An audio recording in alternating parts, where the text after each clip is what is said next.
সন্ধেবেলায় গোপালের চায়ের দোকানে না আসলে গোটা সন্ধেটাই মাটি হয়ে যায়, কি বলো? হ্যাঁ,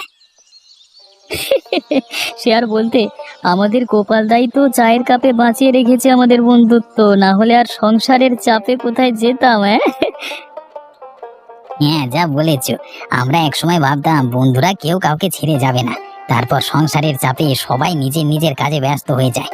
তবে গোপালের চাটা কিন্তু দারুণ দারুণ হয়। সেই টানি তো আশা, জীবনটা কোথা থেকে কোথায় চলে গেল। হ্যাঁ, আজকাল সংসারের চাপে, তার উপর দারিদ্র, অনটন, বইয়ের সাথে ঝামেলা, এসব লেগেই আছে।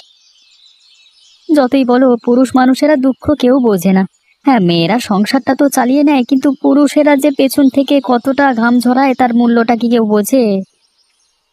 দেখ রতন, তোর আর আমার গল্পটা ওই এক। সেই কোন ছেলেবেলা থেকে ভাঙা বাড়িতে পড়ে রয়েছি, কত লোককে দেখি বাড়ি ঘর করে চলে গেল। এই বয়সে কি আর একটু ইচ্ছে করে না একটু ভালো জায়গায় গিয়ে থাকি? কিন্তু ওই কপাল।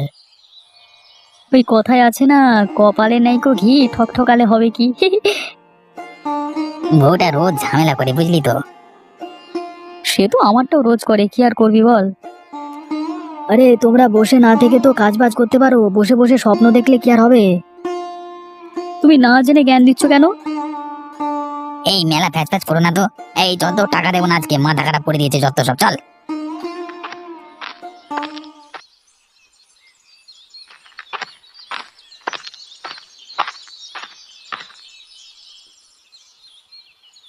এই নিন আপনার চা।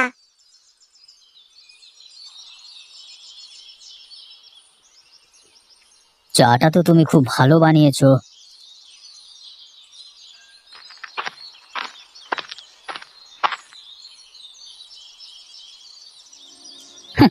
চা ভালো বানিয়েছে না ছাই, চা কিভাবে বানাতে হয় সেই জ্ঞান আছে।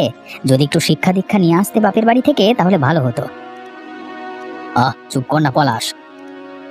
আর কত চুপ করে থাকবো বাবা? তোমার কথা শুনে বিয়ে করেছি, বিয়ে করবার সময় আমার মতামত একবার নিয়েছিলে? সেই কথাগুলো কি এখন না বললেই নয়? কেন, সেগুলো পূজার জানবার কথা নয়? আমি যে শুধুমাত্র তোমার মতে ওকে নিজের বউ করে এনেছি, সেটা ওর জানবার দরকার নেই? তুমি কি আমায় নিয়ে খুশি নও? আমার কি ভুল হয়েছে বলো? তুমি নিজেই একটা জলজ্যান্ত ভুল, আলাদা করে আবার কি ভুল হবে বলো? তোমাকে বিয়ে করবার থেকে বড় ভুল আর কি হতে পারে? সারাক্ষণ সেই জন্য আমার মাথাটা গরম হয়ে থাকে। আমি তোকে কিন্তু মানা করে দিচ্ছি পলাশ, পূজাকে নিয়ে এমন কথা তুই বলবি না। তোর কোনো অধিকার নেই ওকে অপমান করবার। তোমারও কোনো অধিকার ছিল না তোমার নিজের পছন্দের মেয়েকে আমার ঘাড়ে চাপিয়ে দেবার। কিন্তু সেগুলো যখন হয়ে গেছে, তখন ভেবে আর কি লাভ? ওকে নিয়ে আমাকে চলতে হচ্ছে বাবা, আমি তো বুঝতে পারছি কি জ্বালা। বলি, ছেলেদের বড় করে বিয়ে দিয়েছেন, নিজে এতটা বুড়ো হলেন, তা লজ্জা করে না বৌমাদের এইরকম ভাঙা ঘরে রাখতে? সেই সব জ্ঞান বুদ্ধি কি আর আছে বুড়ো বয়সে? কিভাবে না আপনি নিজে ভাঙা বাড়িতে পুরো জীবন কাটিয়ে দিয়েছেন বলে বৌমাদেরও কাটিয়ে দিতে হবে, এই আশা করেই বসে আছে বুড়ো। আমি কি করব? আমি ছেলেদের বড় করেছি, বিয়ে দিয়েছি, এবারে ছেলেরা যা করবার করবে। তোমাদের যদি কিছু বলবার থাকে নিজের স্বামীদের বলো। অমনি আমাদের ঘাড়ে দোষ চাপাচ্ছ কেন? তোমার কোনো দায়িত্ব নেই? নিজের দায়িত্ব তুমি অমন করে ফেলে দিতে পারো না বাবা। আমি সারা জীবন দায়িত্ব নিয়েছি, এখন মরবার সময় কি আমি দায়িত্ব নিয়ে যাব? তাহলে তোদেরকে বড় করেছি কেন? আমাদের বড় করেছো, সেটা তোমার কর্তব্য ছিল। আমাদের ফেলে দিতে পারোনি, তাই মানুষ করেছো। আমাদের বড় করাটাও যেমন তোমার কর্তব্য ছিল, তার সাথেও কর্তব্য ছিল আমাদের একটা ভালো বাসস্থান দেওয়া। যদি সেটা করতে পারতে, তাহলে আজকের দিনটা দেখতে হতো না। অন্তত পক্ষে সারা জীবন টাকা পয়সা না উড়িয়ে যদি কিছু সম্পত্তি করে রাখতে, এই সময় কাজে আসতো। ভাঙা বাড়ি ছাড়া আর কিছু রেখেছো নাকি তুমি? একটা কানাকড়ি কোথাও নেই, শুধু বড় করে দিয়ে কি তোমার দায়িত্ব খালাস? এটা ভেবে দেখো নিজের পরিবারটার ভবিষ্যৎ কি হবে। এরপর থেকে আর আমাদের ঘাড়ে দোষ চাপাবে না, ঠিক আছে?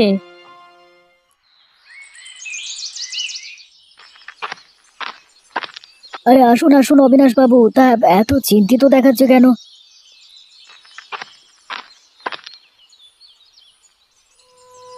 জীবনটা বড় কঠিন গোপাল, নিজের কাছের লোকেরা যতটা আঘাত দেয় ততটা আঘাত আর কেউ দেয় না। এই সংসারে কেউ আপন নয়, বুঝলে তো? নিজের রক্তই আপন নয়। কি হয়েছে বলুন তো আপনার? এমনটা কখনো বলেন না তো। আর বলো না ভাই, দেখে শুনে ছেলেটার একটা বিয়ে দিলাম ভালো একটা মেয়ের সাথে। তা আমার বদমাইশ ছেলেটা মানিয়ে নিলে তবে তো মেয়েটাকে রোজ দুবেলা কথা শোনায়। আর মেয়েটার সামনে আমার মাথা হেট হয়ে যায়, কারণ আমি ওকে নিয়ে এসেছিলাম ঘরে। কপাল অবিনাশ বাবু, বুঝলেন তো, কপাল। তবে বৌমাটা আমার নিতান্তই ভালো, তাই এখনো মানিয়ে নিচ্ছে, না হলে সংসারটা কবে ভেঙে যেত। একটা কথা বলবো অবিনাশ বাবু। তোমাকেই যখন সবকিছু খুলে বললাম, তখন বলো কি বলবে। বৌমাকে একটু দেখে শুনে রাখবেন আপনি। এরকম কেন বলছো বলো তো? না মানে, রোজ অশান্তি তো ভালো কথা নয়।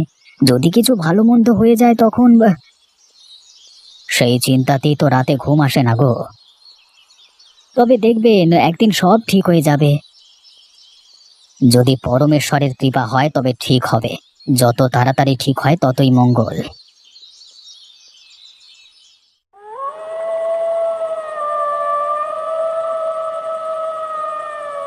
তোমার কোনো যোগ্যতা নেই আমার বউ হওয়ার।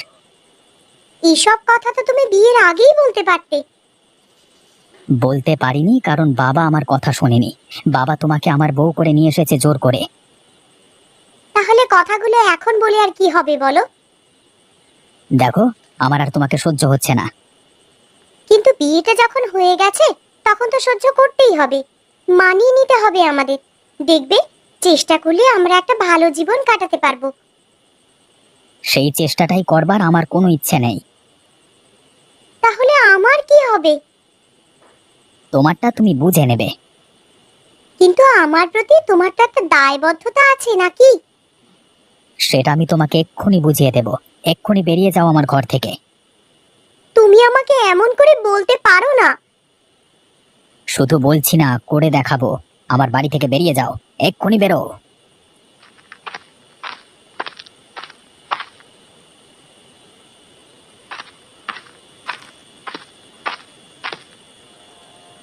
এটা তুই কি বলছিস পলাশ? এটা তুই করতে পারিস না, এমনটা করা উচিত নয়। ও ঘরের বউ, ঘরের লক্ষ্মী। ধ্যাৎ, লক্ষ্মী নিকুচি করেছে। যাকে কোনোদিন ভালোবাসতে পারিনি তাকে নিয়ে আমি ঘর করতে পারবো না। তা বলে তুই এই রাতের বেলায় মেয়েটাকে ঘর থেকে বের করে দিবি? এই, তোমারও তো দরদ যখন, তুমিও ঘর থেকে বেরিয়ে যাও, বেরো। তুই তোর বাবার সাথে কথা বলছিস পলাশ? ভুল বলছো। কথা বলছিলাম, এখন আর বলছি না। এবার তুমিও ঘর থেকে বেরিয়ে যাও, বেরো।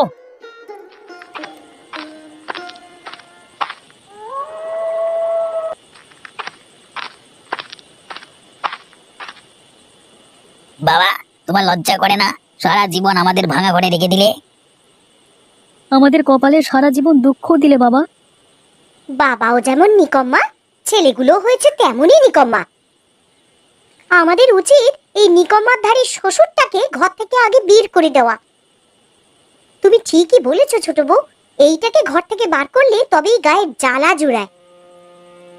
এ কি বলছো তোমরা? আমার ঘর থেকে তোমরা আমাকে বার করে দেবে? কাজ তো আপনি সেই রকমই করে রেখেছেন। কিছু সহজ সম্বল অন্তত রেখে গেলেই পারতে, তাহলে আর আজকের দিনটা তোমাকে দেখতে হতো না। ঘরের যা হাল, এই হালে তো সংসার করা যায় না। আমি তো বারবার বলেছি, তাতে আমার কোনো দোষ নেই। দোষ নেই বললেই তো আর হয় না। দোষ যে আপনার কত তা আপনাকে নিয়ে যারা চলছে তারাই বুঝতে পারছে। বর্ষার সময় যে ছাদ থেকে জল পড়ে সেই খেয়াল আছে? আমরা আর কত করব বাবা? সংসারটা চালাতে গিয়েই মাথার ঘাম পায়ে পড়ছে, আর ঘর বানানোর কথা তো আর মনেই আসতে পারে না। একে এক্ষুনি ঘর থেকে বার করে দাও। বেরোন আপনি ঘর থেকে এক্ষুনি। ওরা ঠিকই বলছে বাবা, তুমি আর এই সংসারে থেকো না, তুমি চলে যাও। আমারও একই মত, তুমি এক্ষুনি বাড়ি ছেড়ে চলে যাও। নিজের সন্তান কেন আজকে বাড়ি থেকে বের করে দিল তাদের বাপকে? হায় ওপরওয়ালা, বেঁচে থাকতে আমাকে এই দিনও দেখতে হলো। ওরা বলছে সংসার সামলে ওরা ঘর বানাতে পারছে না। ওরা এটা বুঝছে না যে ওদের থেকেও খারাপ পরিস্থিতির মধ্য দিয়ে আমার জীবনটা কেটেছে। ওদেরকে এই জীবনটা দিতে গিয়ে আমার মাথার কাম পায়ে পড়েছে।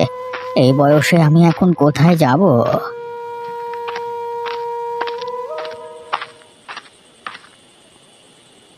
এ কি হরিপদ বাবু, এত রাতে কোথায় যাচ্ছেন? আমাকে আমার ছেলে বউরা বাড়ি থেকে বের করে দিয়েছে। তোমাদের অবস্থাও কি আমার মতো? সে কি আর বলতে, আমাদেরও বাড়ি থেকে বের করে দিয়েছে ছেলে। এই প্রজন্মটার যে কি হয়েছে, এরা যেন নিজের বলতে কাউকে আর আপন করে নিতে পারে না। এদের কাছে সম্পর্ক মানেই বোঝা। কিন্তু কিন্তু এই রাতের বেলায় আমরা থাকবো কোথায়? আমার একটা ভাঙা ঘর আছে জানো তো, পাশেই। চলো সেখানে অন্তত আমরা তিনজনে মাথা গুঁজবো। যতদিন না পরিস্থিতি ঠিক হয় আমরা পুরনো বাড়িতেই থাকবো। একদিন নিশ্চয়ই পরিস্থিতি ঠিক হয়ে যাবে। ভগবান নিশ্চয়ই আমাদের দিকে মুখ তুলে তাকাবেন। কিন্তু আমি যে আর মেনে নিতে পারছি না। আমি বুঝতে পারছি না কিভাবে পরিস্থিতি স্বাভাবিক হবে। যার কাছে জীবনের আশ্রয় খুঁজতে এলাম, সেই কিনা ঘর থেকে বার করে দিল।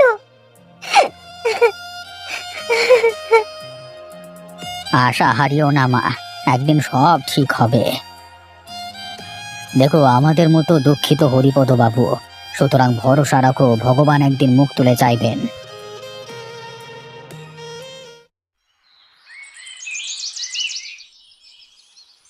গোপাল কাকা, ভালো করে এক কাপ দুধ চা খাওয়াও দেখি। আরে পলাশ যে, তা কি মনে করে? কেন, চা খেতে আসতে পারি না নাকি? তা পারো, কিন্তু আজকে বৌমা চা করে দেয়নি নাকি? এমনিতে তো আসো না, তাই বলছি। আরে ছাড়ো তো, সে আর বাড়িতে থাকে না। কেন, কি হলো? কালকে রাতে বাপকে আর বউকে ঘর থেকে বের করে দিয়েছি। কি বলছো নাকি তুমি? এত বড় একটা কাজ করলে কেন? নিজের জন্মদাতা বাপকে তুমি বার করে দিলে, আর বউটা সে কি দোষ করেছিল? আরে নিজের কাজ করো না তুমি, নিজের কাজে মন দাও, আমাকে জ্ঞান দিতে এসো না। কোথায় নিজের ভুলটা তুই স্বীকার করবি তা নয়, তার বদলে তুই আমাকে জ্ঞান দিচ্ছিস। দেখো, বেশি কথা বলো না, চা বিক্রি করে খাও। তোমার মুখ থেকে আমি বড় বড় কথা শুনতে চাই না। বেশি বড় বড় কথা বললে দোকান তোমার দুদিনে তুলে দেব। তুই কি ভেবেছিস তোকে আমি ভয় করে চলি? দে না তুলে। তুমি আমাকে ভয় পাও না? আমি ওপরওয়ালা ছাড়া আর কাউকে ভয় করি না। তুই দোকান তুলে দিলে দে, কিন্তু আমি উচিত কথা বলা বন্ধ করব না। তোর যেটা ভুল আমি সেটা তোর চোখে আঙুল দিয়ে দেখিয়ে দেব। তোমার সাহস বড্ড বেড়ে গেছে তো। সাহস আমার বরাবরই রে, তার কারণ আমি কোনো ভুল করি না, আর ভুলকে প্রশ্রয় দিই না। তুই ভুল করেছিস, আমি সেটা তোকে বলছি এবং বলবো। কাল কি কাণ্ড হয়েছে জানো গ্রামে? কোন কাণ্ডটা বলতো? ওই অবিনাশ বাবুর কাণ্ডটা। হ্যাঁ, অবিনাশ বাবুর সাথে পূজাটাকেও তো। উহ, পলাশ যা হোক একটা কাজ করেছে বটে। আরে কি হয়েছে, কি হয়েছে? কেন, পলাশ আবার কি কাণ্ড করলো? আরে কাল রাতে পলাশ অবিনাশ বাবু আর পূজাকে ঘর থেকে বার করে দিয়েছে। বাহ, এতদিনে পলাশটা একটা পুরুষ মানুষের মতো কাজ করলো। এই না হলে পলাশ এতদিনে বেটা পুরুষ হলো? হ্যাঁ, তা তোমাদের তো আজ আবার খুশির দিন। সে আর বলতে, ওই অবিনাশ কর্মফল পেয়েছে। কাজ করতে করতে একদিন সামান্য ঘুমিয়ে পড়বার জন্য আমাদের কাজ থেকে অপমান করে তাড়িয়ে দিয়েছিল। হ্যাঁ, এখন বুঝুক বেটা কত দানে কত চাল। ওই যে বলে না, কর্মফল। এবার বুড়ো বয়সে বুঝুক বেটারা কর্মফল।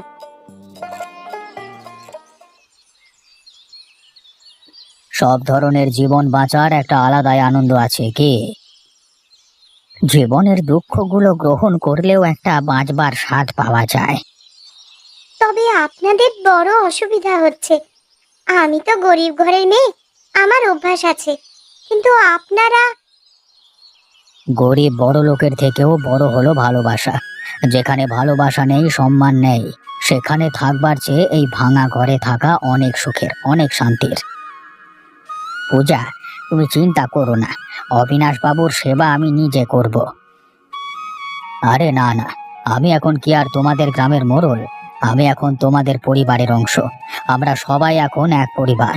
দুঃখ কষ্ট আমাদের এক করে দিয়েছে। তা একদম আপনি ঠিক বলেছেন অবিনাশ বাবু।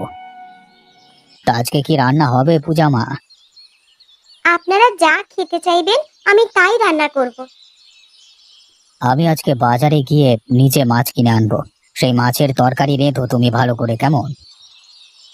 বেশ, আমি তাই করব। জীবনের এই শেষ বয়সে এসে কেমন যেন একটা পিকনিক পিকনিক মনে হচ্ছে। আসলে এত বড় ধাক্কাটা না আসলে কোনোদিন বুঝতেই পারতাম না যে নিজের লোকেরা কখনো কখনো পর হয়ে যায়, আর পর হয়ে ওঠে আপন। এই শেষ বয়সে জীবন আমাদের অনেক কিছু শিখিয়ে গেল, আর সেই শিক্ষা মরবার আগে পর্যন্ত ভুলবো না। আজ আপনারা আছেন বলেই আমি ভরসায় বুক বেঁধে বেঁচে আছি। যাই হোক, আমি বাজারে যাই, না হলে ভালো মাছ পাওয়া যাবে না। বাজার থেকে মাছ আনি, রান্না করে সবাই মিলে একসাথে জমিয়ে খাওয়া যাবে।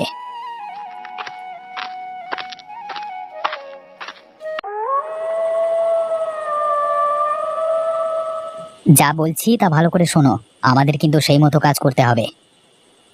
হ্যাঁ, তুমি যেভাবে বলবে আমরা সেভাবেই কাজ করব। তুমি হলে গিয়ে আমাদের দলপতি। কালকে গোপাল কাকা আমাকে অপমান করেছে, সেই অপমানের বদলা হারে হারে নিতে হবে। পরিকল্পনাটা কি? গোপালের এমন সর্বনাশ করতে হবে যাতে সে সারা জীবন মনে রাখে। গোপালটা একেবারে সতী সাবিত্রী সাজে বড্ড, একেবারে উচিত শিক্ষা দিতে হবে এবারে। ওর দোকান ওর গর্ব তো, ওর দোকান পুড়িয়ে ছাই করে দিতে হবে। তা কবে করা হবে? শুভস্য শীঘ্রম, আজকে রাতেই করতে হবে। হ্যাঁ হ্যাঁ, চাটু গরম থাকতে থাকতে হাতুড়িটা মারতে হবে, তাই না? না না, একটু ভুল হচ্ছে। আজকে রাতে করলে সব জানাজানি হয়ে যাবে, কারণ লোকে সন্দেহ করবে তোমাকে। আরে আজকে তোমার সাথে ঝামেলা হয়েছে, যদি আজকে ওর দোকান পুড়ে যায় তাহলে সবাই ভাববে যে কাজটা পলাশের। তাহলে কি করা যায়? আমরা কালকে রাতে আগুন দেব, তাহলে লোকে আর সন্দেহ করবে না, সবাই ভাববে আগুন এমনি এমনি লেগেছে। তবে সেটা করাই ভালো হবে। এই পরিকল্পনা অনুযায়ী কালকে কাজ করা হবে। তারপর গোপাল বুঝবে বেটা কত ধানে কত চাল।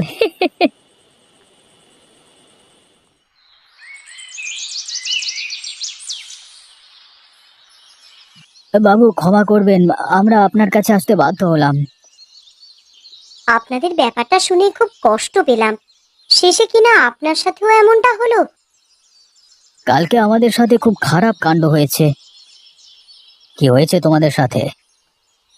কালকে পলাশ চা দোকানে এসেছিল, তা আমি কারণ জিজ্ঞাসা করতে সে বলল যে আপনাদের বাড়ি থেকে বের করে দিয়েছে। আমি তাকে স্পষ্ট করে বললাম যে সে ভুল কাজ করেছে, এর জন্য তাকে পস্তাতে হবে। আমাকে হুমকি দিতে শুরু করলো। তা সে কি বললো শুনি? বলল যে আমার জীবন ছাড়খাড় করে দেবে, আমার এই দোকান নাকি সে তুলে দেবে। এত বড় সাহস তার! তবে আমি ভয় পাইনি, আমি ধর্মের পথে চলেছি তাই আমি ভয় পাই না। আমিও বলে দিয়েছি যে দোকান তুলে দিলেও আমি যা সত্যি তাই আমি বলবো। এমনটা করলে হবে না, আমাদের সকলকে দল বেঁধে প্রতিরোধ করতে হবে। আপনি আমাদের দলের নেতা না হলে আমরা যে সাহস পাচ্ছি না। তোমরা এগিয়ে চলো, আমি পাশে আছি। আপনাদের সাথে হওয়া এই অত্যাচার আমরা কখনই মেনে নেব না। আর তোমাকে হুমকি দেওয়ার সে এত বড় সাহস করেছে, আত্ম অহংকারী হলো পতনের কারণ, সেটা সে বোধহয় ভুলে গেছে। যদি সে ভুলে গিয়েই থাকে তবে আমিও ভুলে যাব যে সে আমার ছেলে।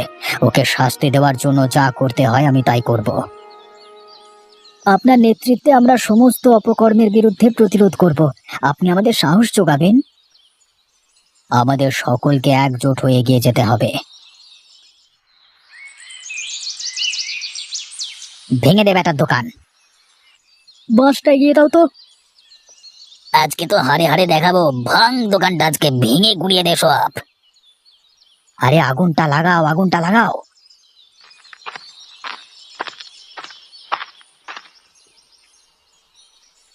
তবে রে শয়তানের দল, তোরা গোপালের দোকান ভাঙচুর করছিস, এত বড় সাহস!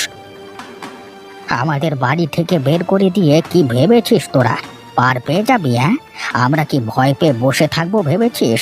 তবে আজ দেখ তোদের ক্ষমতা বেশি না আমাদের।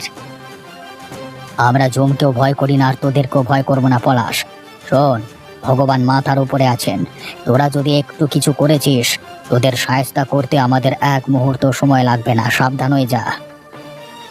আর এক পা এগুলে তোর পা আমি কেটে রেখে দেব। তো তোমরা শেষ পর্যন্ত এখানে? হ্যাঁ, আজকে আমরা জমের রূপ ধরে এসেছি তোদের সামনে।